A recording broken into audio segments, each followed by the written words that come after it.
आप सबके नमस्ते व प्रणाम बा। जय श्री राम बा। एक बहुत बड़ा दुखद घटना घटल बा काल के डेट में।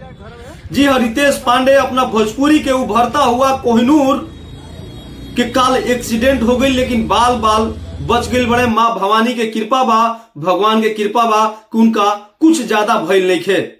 आप लोग से बता दी कि पटना से आरा वाला जो मार्ग बा वही मार्ग पर उनकर फॉर्च्यूनर के आप फोटो देखत नहीं कि कितना जबरदस्त एक्सीडेंट भइल बा। फॉर्च्यूनर के आगे से एकदम चिपटा हो गई बा, एकदम चिथड़ा उड़ गई बा। लेकिन ये गाड़ी में एयर बैग होके के वजह से या भगवान की कृपा से रितेश पांडे के और उनका साथे 3-4 आदमी और रहे, केहू के कुछ ज्यादा नुकसान नहीं के भइल, खाली गाड़ी के नुकसान भइल बा।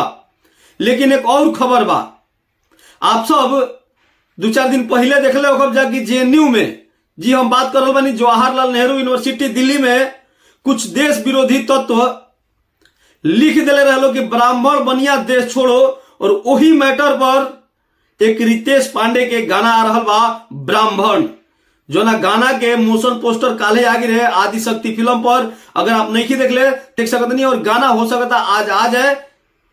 बाकी मोशन पोस्टर में थोड़ा सा सुने के मिलल बा कि जब जब धर्म के विरोध करबे उन्माद कर दे। बाकी आप लोग के खबर कैसा लागल आप हमरा कमेंट बॉक्स में जरूर बताइए। और बड़का बिहारी के साथ नहीं जुड़ल तो भोजपुरी के बात भोजपुरी में करे वाला ये भोजपुरी के बेटा के चैनल सब्सक्राइब करके आप लोग जुड़ जाइए।